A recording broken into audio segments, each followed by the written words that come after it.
Boards often talk about who sits in the room, but is that really the point? Today, we're asking a tougher question. Not how many seats you have, but what capabilities you actually need. My first guest, Jeffery Perry, Director of Fortune Brands Innovations and Master Brand Incorporated, argues that oversized, expertise heavy boards can quietly become slower, more bureaucratic, and less equipped for what's coming, from AI to cyber threats and geopolitical shocks.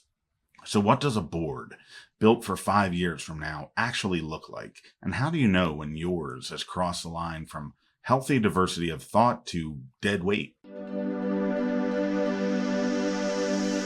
Jeffrey, many boards spend considerable time discussing board composition, but you argue that composition is ultimately more important than size. What are the most common mistakes boards make when they focus on filling seats instead of building the capabilities the company will need 5 years from now? Yeah, one of the things that I see really fundamentally get back to the fact that it's important to have a skills matrix that most boards benefit from using. So with that as a backdrop, one of the things that I've seen related to just filling seats come down to really fundamentally replacing board seats with like for like. Say, for example, someone leaves the board that has a certain profile, and then the desire is to fill that same profile going forward. While that may be okay, that may not be the skill that is actually needed going forward. So one mistake is just filling like for like, as opposed to really just taking a step back and thinking about what's actually needed at that particular point in time. Another mistake that people make is making board decisions when it's based on urgency. So let's say, for example, there is an activist challenge or some other urgent situation where a board seat needs to be filled very quickly. And often there's just a focus on responding to a certain challenge or request, as opposed to, again, proactively thinking about what are the skills that are needed in the future in terms of filling that seat going forward. Another mistake that that's often made is what I call the resume trap. And that's when a seat is filled basically just based on the prestige of a person coming onto the board or the notoriety of someone coming onto the board, without necessarily thinking about, again, the skills that are needed going forward. Now, that person may have the skills, but sometimes it gets trumped by the prestige or the status of that particular director. And the final mistake that I see is something that I would call the relationship trap. Now, we know that a lot of board seats are filled through networks, and that's fine. And only certain board seats are filled through executive search. But when board seats are filled primarily from a relationship perspective, it's easy to overlook what are the actual skill sets that are needed. And let's, as opposed to that, just thinking more about the relationships that are being fulfilled in terms of filling those seats. So those are like 4 areas that I see as common mistakes, but they all get exposed when you are overlooking the fundamental skills matrix that I think create significant value from a board governance perspective. You suggest that many boards continue to over-index on traditional expertise while under-indexing on disruptive technologies and emerging risks. As AI and cybersecurity reshape the business landscape, what experiences or perspectives do you believe boards most urgently need to add today? Yeah, well, definitely. It's hard to generalize, and it depends on the industry, and it depends on the board, and it depends on the circumstance. But in general, I would say it is important for most companies to have that digital competency on their boards. Certainly, from an AI perspective, that's really important, as well as skills that are focused on disruption and change, and being able to bring that skill set onto the board.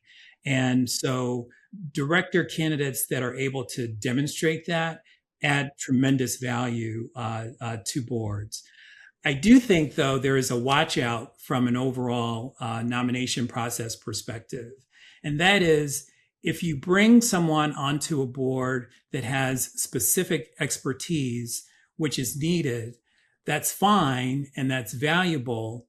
But it's also really important for those directors to function as full directors and not just directors that are limited to that area of expertise. And that has a benefit for the full board, but it also serves the individual director well as well, because you would not want someone to just be limited in terms of what that they can contribute while everyone else participates as a full director. So what I mean by a full director is, in addition to their area of expertise, are they also asking the broader questions? Are they also participating in other discussions outside of their domain of expertise, so that they are recognized and participating as full board directors? So while those areas such as digital, AI, disruption are really important in terms of bringing those skills onto the board, it is also important for those candidates to function as full directors, really like all other directors. And one other thing that I would add to that is that it highlights, really, for all directors to be focused on board education, because no one is an expert in everything, but the most successful directors are able to learn about areas that may be outside of their expertise, so that they can participate in broader discussions and, again, function as full governance members across a wide range of topics. You said that oversized boards can become burdened by bureaucracy and slow decision making. How can directors tell when a board has crossed the line from healthy diversity of thought to a structure that is actually hindering effective governance? Yeah, there are a few warning signs to pay attention to. One is if you see that meetings are actually running long, but without deeper insight.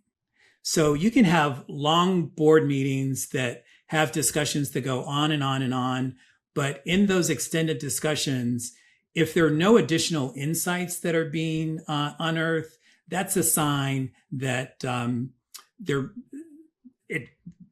size may be too large, or the bureaucracy just may be out of control. And you may also see that decisions get diluted or may be delayed because you simply just may have too many voices in the room. Because you actually do want constructive conflict, you want debate, and you want dialogue, but you want it to be a phase. You don't want it to be a lifestyle. So you want to have periods when you're having board discussions where you have an exploration phase, but then you also have a decision phase and an execution phase. And so you don't want to live in just the discussion phase for an extended period of time that keeps you from being able to actually make decisions. Another warning sign is when boards are faced with a crisis, or faced when they need to make quick decisions, but they find that they're unable to make quick decisions because they just have too many voices and too much of a bureaucracy, and decisions actually get slowed down. And it actually reveals a dysfunction when everyone knows that decisions need to be made in a timely fashion, but they're simply unable to do so because they just don't have the agility in order to make quick decisions. And then the final thing that I would say is that another telltale sign of when a board is too large is when you actually have uneven participation of board directors. So think about it. If you have a right-sized board, you tend to have even participation of board directors because there's really nowhere for the board directors to hide, and everyone needs to participate in just about every discussion. When you have a board that's too large, it's very possible to have some directors participate very frequently, but it's easy for other directors to kind of just sit back and not participate because they're just other voices that can carry the day, if you will. So if you see that uneven participation, that's another telltale sign that the board actually itself may be a bit too large. Many boards know they need refreshment, but few enjoy having those conversations. What does an effective board succession process look like? And how can directors address skills gaps and performance issues without creating unnecessary disruption in the boardroom? Well, I know I may sound like a broken record, but all roads do lead back to that skills matrix that I mentioned earlier. So if you have a skills matrix, it's very important, and it also supports just being very transparent in terms of what the board needs going forward. And that skills matrix is a living document because it evolves over time based on what's needed. So if you start with that and you start with that transparency, that plants the seed around what are the needs of the board going forward, and how do the directors serve the needs of the business going forward. So that's really important. And so if you do that, you're actually normalizing the conversations about what the needs are. The next thing that's really important is to have a culture that is focused on board evaluations and board performance.